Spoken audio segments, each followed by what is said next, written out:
सितार के तार को इतना भी टाइट मत कर दो आपकी वो टूट जाए, और इतना भी ढीला ना करो कि वो बजे ही ना। आपका जो डाउट होगा स्टूडेंट का, तो देखिए ये एक तो पैशन हटा दो आप, और जो एक शिक्षक का धर्म नहीं निभा सकते हैं ना, उन्हें शिक्षक कहलाने का कोई अधिकार नहीं है। कि कुछ गलतियां तो पूर्व में हुई हैं।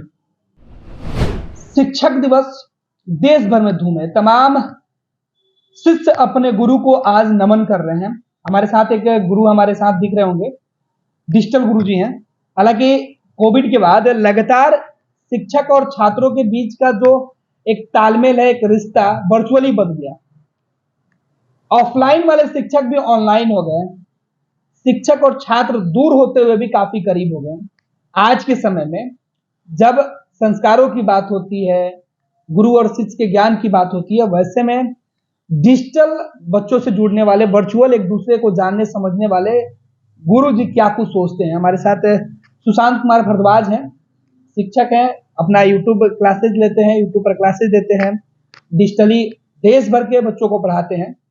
सर, आपको सबसे पहले आज शिक्षक दिवस के मौके पर एक छात्र होने के नाते आपको बहुत बहुत बधाई और शुभकामना सर, कि आप जिस तरीके से बच्चों के भविष्य के लिए लगे हुए हैं और आगे इसी तरीके से प्रयास करते रहे। लेकिन जिस तरीके की स्थिति बनी हुई है, उस समय किस तरीके के आप देखते हैं बच्चे और शिक्षक के बीच के तालमेल, रिश्ते?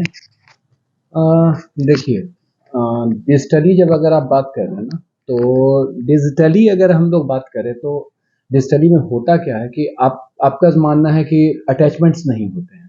ठीक है, देखो आप एक चीज़ याद रखना आप, कि मैं बेसिकली पक्षधर हूँ डिजिटल के। ठीक है, मैं डिजिटल के पक्षधर हूँ, लेकिन 10th से नीचे का नहीं, 10th से नीचे के बच्चों को के लिए मैं पक्षधर नहीं हूँ। क्योंकि वो जो नर्चरिंग होता है ना, जो ग्रोथ होती है 10th तक, वो ग्रोथ आप ये मान के चलो ना कि वो बहुत जरूरी है, और वो फेस टू फेस में ही आपको जरूरी है। हाँ, 10th के बाद आप डिजिटल का एक फायदा, बहुत बड़ा फायदा है। आप अगर ऑफलाइन जाते हैं, आप मान में आप पटना की बात कर रहे हैं, मैं पटना की बात कर रहा हूँ, आप सपोज दैट सगुना मोड़ में रह रहे हैं। ठीक है, आपको टीचर पसंद है कंकड़बाग का, तो आप पर डे कितना देर का ट्रैवलिंग करेंगे? अच्छा खासा ट्रैवलिंग करेंगे। आपका वक्त कितना जाएगा? 1 घंटा, 1 से 1.5 घंटा आप मान के चलिए। ट्रैफिक सब कुछ है पटना का, मैं पटना लोकल की बात कर रहा हूँ। जाने में 1 से 1.5 घंटा, आने में 1 से 1.5 घंटा, कितने समय आपके गए? 3 घंटे। ठीक, 2 घंटे की क्लास चली, 2 घंटे की क्लास चली, 5 घंटे। आप इंसान ही है ना, आप तो इंसान है ना, थकेंगे या नहीं? इस 5 घंटे की जो 3 घंटे की ट्रैवलिंग और 2 घंटे का मेंटल ट्रैवलिंग ही मैं उसे कहता हूँ। कि कोई चीज आप नया सीखो, आप कहीं भी जाओगे ना, आप नया चीज सीखोगे, है ना, तो वो भी तो एक थकावट हुआ। ठीक, वो थकावट हुआ, तो वो 5 घंटे का आपको आराम की जरूरत पड़ जाएगी 2 से 2.5 घंटे। डिजिटल में ये नहीं होगा, डिजिटल में ये कभी नहीं होगा। अब कुछ एक्सक्यूज देंगे कि आंख खराब होता है, तो भाई आंख इंस्टाग्राम से भी खराब होता है, आंख यूट्यूब पर रील्स देखने से भी खराब होता है। इनफैक्ट अगर बात करें, अगर अच्छा नहीं हो तो आपका जो है ये न्यूज चैनल देखने से भी खराब होगा। अगर कहा जाए, आप अगर कोई न्यूज दे रहे हैं, आप 1 घंटे का न्यूज भी तो देते हैं, लाइव अगर होती है, तो मैच देखते हैं 3 घंटे का, तो वहां भी तो आंख खराब होगा। आप आज के डेट में जो बुक्स है ना, वो डिजिटली आ चुकी है। इसका एक एग्जांपल आप किंडल ले सकते हैं, तो वहां भी तो देखने से आंख खराब हो। तो डिजिटली का मुकाबला कभी भी ऑफलाइन नहीं करेगा, और ऑफलाइन का भी मुकाबला डिजिटल नहीं करेगा। सर, बड़ा सवाल है कि ऐसे में क्या शिक्षक जो होते हैं छात्रों को लेकर, उनके भविष्य को लेकर अब कैसे चिंता जाहिर करेंगे? अमन, जब फिजिकल एक दूसरे के सामने आदमी होता था तो बच्चों को समझाता था, बारीकियां बताई जाती थी। आजकल डिजिटल क्लास के नाम पर जिस तरीके के सामग्री परोसी जा रही है, वो कितना सही है? क्योंकि कई सारे वीडियो वायरल होते रहते हैं, जो शिक्षिका होती हैं उनके वीडियो, जो छात्र होते हैं उनके कमेंट्स जो आते हैं, तो इन सब पर भी बंदिश, अंकुश नहीं लग पाता है? देखिए, यहाँ पर देखिए आप गौर करें, इंडिया के 80 to 90% टीचर्स जो हैं, जो ऑनलाइन टीचर्स हैं, वो अपने स्टेटस में क्या लगाते हैं आपको मालूम है? Teacher by passion. वो टीचर बाय पैशन नहीं है, no, impossible. They are teacher by profession, वो प्रोफेशनल टीचर है। अब आप देखिए, एक बहुत बड़े एडटेक प्लेटफॉर्म के मतलब ओनर ने कहा था अभी जस्ट कुछ दिनों पहले, मैं नाम नहीं ले सकता हूँ, उन्होंने कहा कि अगर हम 2 घंटे की क्लास ले रहे हैं, 15-20 मिनट पर हम एक बार बच्चों को इंटरटेन नहीं करेंगे तो मज़ा नहीं आएगा। ऐसा कुछ नहीं हो, बच्चे मजा लेने के लिए नहीं आते हैं। आप एक बात ध्यान दीजिए, दो चीजें डिजिटल की फायदे हैं। एक तो आप लाइव क्लास करते हैं, आप जो आपका डाउट हुआ, और एक ऑनेस्ट बात बता रहा हूँ ना, जो बड़े प्लेटफॉर्म होते हैं ना, आपके डाउट तुरंत क्लियर नहीं कर सकते हैं, क्योंकि भाई अगर बैठा हुआ है 2000 बच्चा, 3000 बच्चा, किसी कमजोर तो छात्र को कैसे समस्या सॉल्व नहीं नहीं नहीं, आप वो अगर डाउट पूछा क्लास में भी, आप कहां से बताएंगे? बिल्कुल आपको देख आपके देखते देखते उसका स्लॉट ऊपर निकल जाएगा। आप खुद देखिए ये चीज, तो उसका स्लॉट जो है, आप जो बोलेंगे वो निकल जाएगा ऊपर, आपका जो डाउट होगा स्टूडेंट का, तो देखो जो डाउट होगा स्टूडेंट का, तो देखिए ये एक तो पैसन हटा दो आप, और जो एक शिक्षक का धर्म नहीं निभा सकते हैं ना, उन्हें शिक्षक कहलाने का कोई अधिकार नहीं है। ये एक सच है। जो ड्रेसअप आप बोल रहे हैं, अब मैं समझ रहा हूं आपकी पहचान, एक शिक्षक का ना, एक आप, मैं ये नहीं कहता हूं कि आप ब्लेजर पहन के और टाई पहन के पढ़ाओ, नहीं, बच्चों के साथ इंटरटेनमेंट दूसरे से, एक होता है इंटरटेनमेंट एजुकेशन के लाइन में, एक होता है एडुटेनमेंट। तो सच बता रहा हूं कि आज के डेट में एडुटेनमेंट नहीं रहा। लेकिन अगर आप करें कि नहीं है, तो फिर जैसे ओझा सर की बात करें या पटना वाले खान सर की बात करें, देश भर में उनके जो छात्र हैं वो पढ़ रहे हैं, उनसे सीख रहे हैं, और उनके पढ़ाने का तरीका भी लोग पसंद करते हैं। नहीं, देखो आप, मैं आपको बता रहा हूँ, खान सर हो गए और ओझा सर हो गए, लेकिन आप विकास जी कृति सर भी हैं, उनका भी एग्जैक्टली, मैं अभी जस्ट उन्हीं का नाम लेने वाला था कि he is the person of integrity. जितनी वैल्यू विकास देवकृति सर की है, उतनी वैल्यू ओझा सर की नहीं। वैल्यू का मतलब ये नहीं कि नॉलेज में, मैं नॉलेज नहीं जानता हूँ भाई, मैं उसके बारे में उस फील्ड में मैं बात नहीं करूंगा, क्योंकि टीचर को, ये दो टीचर का कंपैरिजन मैं नहीं करूंगा। वो अपने जगह पे बेहतरीन है और ये अपने जगह पे बेहतरीन है। देखिए एक चीज मैं आपको बता रहा हूँ, वायरल हो जाना और एक अच्छा शिक्षक होना, दोनों में अंतर होता है। सर यूट्यूब की बात करते हैं, आप भी यूट्यूब क्लासेस लेते हैं, क्या कुछ है आज थोड़ा सा हम टिप्स चाहेंगे कि कैसे तैयारी करें और कैसे बच्चों को पढ़ाएं? देखिए यूट्यूब पे क्या है ना, कि आप अगर बच्चों को देते हैं कुछ भी, आप अगर पढ़ा रहे हैं, ठीक है, आप अगर पढ़ा रहे हो, तो यहाँ पर एक फायदा ऑनलाइन में क्या होता है ना, कि आप एक कंफर्टेबल जोन में रहते हो, ठीक है।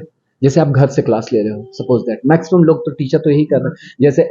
जैसे आप किसी भी का, जैसे किसी का हेड ऑफिस बैंगलोर में है, ठीक है, किसी का हेड ऑफिस नोएडा में है, तो किसी का कहीं है, और मैं पटना में हूँ। मैं तो एडटेक में भी क्लास लेता था, आपको ही पता है ना। मेरी पहचान तो एडटेक से ही हुई है, जिसने मुझे इंडिया लेवल पे पहचान दी।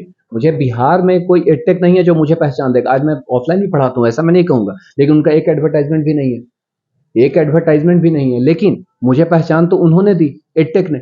अब देखिए वहां पर क्या हम लोग क्या करते हैं कि एक कंफर्ट, देखो आप, जैसे मैंने आपको बोला कि आप सीएम से मान इंटरव्यू लेने जा रहे हैं, ठीक है, आप ये मान के चलो, अगर आप फर्स्ट टाइम आप मीडिया में आ रहे हो, ठीक है, जर्नलिस्ट, आप फर्स्ट टाइम, आपका फर्स्ट प्रोफेशन है, एकदम फर्स्ट डे है आपका।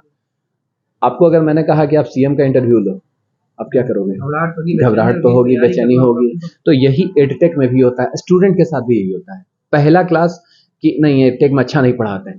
टीचर क्या करते हैं, मैक्सिमम टीचर, मैं इसे एक जगह से ना गलत भी मानता हूं, बट मजबूरी है, क्योंकि बच्चे तो आपसे डायरेक्ट कम्युनिकेट नहीं कर सकते हैं ना, है ना। और आप हर बच्चे को भी समय आप नहीं दे सकते हैं, कम्युनिकेशन गैप हो जाता है, ठीक है।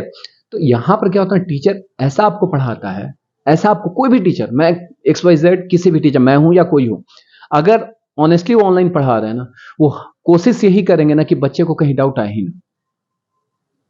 बिहार के जो शिक्षा विभाग के अपर मुख्य सचिव हैं, शिक्षा मंत्री है, इसको, इन दोनों को लेकर काफी सवाल जवाब चलते रहता है, वायरल भी खूब बात कर रही होती है। कैसे देख रहे हैं बिहार की शिक्षा व्यवस्था को दुरुस्त करने के लिए के पाठक के फैसले को? देखिए ही इज एन IAS, वो एक IAS है, और एक कहावत है, मछली के बच्चे को तैरना नहीं सिखाया जाता, पहली बात। और के पाठक सर, देखिए वो अपने जगह पे सही है, वो अपने जगह पे सही है, प्राइवेट टीचर्स अपनी जगह पे सही है, दोनों अपने जगह पे सही है, मैं किसी को दोष नहीं दे रहा हूँ। लेकिन एक तो आप एक चीज मान लीजिए कि कुछ गलतियां तो पूर्व में हुई हैं, पूर्व में कुछ गलतियां हुई हैं, ये आप माने। आपके यहां से ब्रेंडरन सबसे ज्यादा है बिहार से। अगर बिहार में सब कुछ अच्छा होता तो बच्चे रुकते, पहली बात। दूसरी बात, कुछ बच्चे ऐसे भी हैं जिन्हें स्थान परिवर्तन करने का बहुत शौक होता है। क्यों? क्योंकि उनको गार्जियनशिप पसंद नहीं है। माँ बाप देखेंगे, जैसे आप दिल्ली की बात करो या कोटा की बात करो, आप एक चीज गौर करना, बिहार के जो बच्चे जाते हैं ना वो क्वालिफाई तो होके आते हैं, लेकिन बहुत बच्चे हैं ऐसे जिनका आपके पास डाटा नहीं होगा, जो नॉट क्वालिफाइड, जिनका टैग लग जाता है। रीजन आपको पता है क्या? लोकल बच्चे, आप यहां भी गौर करो, जैसे दिल्ली का एक जगह है जिया सराय, IIT के पीछे है, कटवरिया सराय, ठीक है। वहां आपको समझिए साइंस का वो जन्नत है, मैं मानता हूं पैराडाइज ऑफ साइंस। वहां JRF नेट, मैं भी रहा हूं, मैं ऑनेस्टली बता रहा हूं, मैं साइंस बैकग्राउंड से हूं, मैंने भी तैयारी करी है नेट की, तो वहीं से मैं करता था। आप देख लीजिए IS का मुखर्जी नगर, आपको पता है लोकल आपको 0.001% बच्चे मिलेंगे जो लोकल वहां के हैं, वो पढ़ लिख गए। जैसे गया का नूतन नगर आप देख लीजिए, गया का हब है वो, गया मेरा होम टाउन है, नूतन नगर ही मेरा मोहल्ला है, तो वहाँ जो है ना वो एजुकेशनल हब हो गया। अब वहाँ के लोकल बच्चे को देख लीजिए, वो बहुत कम पढ़ रहे हैं। लेकिन अगर हम एक पार्टी के फैसले की बात करें तो उनको कैसे देख रहे हैं आप? मैं उनको पॉजिटिव देखता हूँ। वो क्या कर रहे हैं, जैसे आप एक बात बताइए कि वो क्या, उन्होंने क्या किया कि भाई पहले कोचिंग को बताया कि 9 से 4 आप नहीं चला सकते हैं, तो इसको मैं गलत मानता हूं। राइट टू एजुकेशन सबका है, पहले राइट टू जॉब है भाई, वो खा रहा है, वो इतने दिनों से खा रहा है। अचानक से देखिए, सितार के तार को इतना भी टाइट मत कर दो आपकी वो टूट जाए, और इतना भी ढीला ना करो कि वो बजे ही। इनको अपनी व्यवस्था सही करनी चाहिए। हालांकि हो रहा है, रोम दुनिया के सबसे बेहतरीन शहर है, सबसे खूबसूरत शहर, वो एक दिन में नहीं बना था। तो यहां अभी तो के पाठक हैं, अगर इनको हटा दिया गया दिन, आपको लगता है ये फिर इसी स्पीड में चल पाएगा? नहीं होगा, ढीला ही होगा। ये पर्सन टू पर्सन बिहेव करता है, और ये मेरे हिसाब से, मेरा व्यक्तिगत राय है, मैं पूरे टीचर एसोसिएशन की तरफ से नहीं बोल रहा हूं, मेरा अपना राय है कि वो अपने जगह पे बहुत सही है। सर आज आपने बहुमूल्य समय दिया, और इसके लिए सर बहुत बहुत धन्यवाद आपका कि आप आज शिक्षक दिवस के मौके पर आए, अपना बहुमूल्य वक्त निकाल के। बहुत सारे काम होते हैं, और शिक्षक होने के नाते आप और हम जितना आसानी से समझते हैं कि शिक्षक अवेलेबल होते हैं, इनके जी में बहुत सारे काम होते हैं। तो डिजिटल क्लास लेना, उसके लिए कितना होमवर्क करना पड़ता है, मैं आपको एक चीज बताऊंगा, 1 घंटे की जो क्लास होती है ना, उसके पीछे 2 से 3 घंटे की मेहनत होती है, चाहे वो मैं खुद करूं। जब मेरा सब्जेक्ट ऐसा है मैथ्स, ठीक है, मैं पढ़ाता किसको हूँ, CA को, CS को, ठीक है, जनरल कंपटीशन में आता है कुछ मैथ्स, SSC SSC को मैं कुछ पढ़ाता हूँ। आप एक चीज जान लो, मैं अपनी एडिटिंग टीम को अपनी क्वेश्चंस नहीं देता हूँ, क्यों? क्योंकि मैं वो खुद बनाता हूँ, रात में 4 घंटा 5 घंटा टाइप भी खुद करता हूँ, क्योंकि मिस्टेक होगा तो मुझे पता है कि कहाँ पे मिस्टेक होगा। एडिटिंग टीम वो दूसरे काम के लिए वो समझ नहीं सकती है, मुझे पता। तो हर एक घंटे की क्लास के लिए आप मान के चलिए कि 3 घंटा, जो कि ऑफलाइन में, मैं ऑफलाइन में पढ़ा रहा हूँ, मैं ऑफलाइन के लिए 3 घंटा पढ़ूं या ना पढ़ूं फर्क नहीं पड़ता है, बट ऑनलाइन के लिए आपको 1 घंटे के लिए 3 घंटा आपको देना होगा। बहुत बहुत धन्यवाद सर। तो आपको बता दें कि विद्यालय जाकर किताबें खोलकर बच्चों को पढ़ाना जितना इजी होता है, ऑनलाइन बच्चों का 1 घंटे का क्लास लेना उतना ही टफ है, क्योंकि 1 घंटे के लिए आपको कई घंटे मेहनत करना पड़ता है, खुद को पढ़ना होता है, खुद को आंकना होता है कि क्या इस सवाल में हम खुद बैठेंगे या नहीं। सर आज जिस तरीके से आप लोग पूरे देश के अंदर डिजिटली क्लास कराकर बच्चों को घर बैठे जो शिक्षा देने का काम कर रहे हैं, वो बहुत सकारात्मक है। बच्चे समझ भी रहे हैं और चीजें को, और जहां तक कहें कि जो जिज्ञासा है बच्चों के मन में, वो कम होते हुए दिख रहा है। तो इसके पीछे डिजिटल, आज जिस तरीके से पूरा दुनिया डिजिटल के पीछे पागल हुई है, भारत और बिहार भी उससे पीछे नहीं है। कारण है कि आप जैसे शिक्षक हैं, और शिक्षक दिवस के मौके पर फर्स्ट डे झारखंड की तरफ से एक बार फिर हम कहेंगे कि आप शिक्षकों को हम नमन करते हैं, और बहुत बहुत सारा आपको बधाई, धन्यवाद। धीरे धीरे से मेरी जिंदगी में आना, धीरे धीरे से दिल को चुराना। नमस्कार, मैं अनुराधा पौडवाल 26 नवंबर को पैनोरमा स्टार सीज़न 6 के कार्यक्रम में पूर्णिया बिहार आ रही हूँ। मुझे पैनोरमा ग्रुप के निर्देशक संजीव मिश्रा जी ने बुलाया है, तो हम सब मिलते हैं पैनोरमा ई होम्स में शाम 7 बजे। नमस्कार।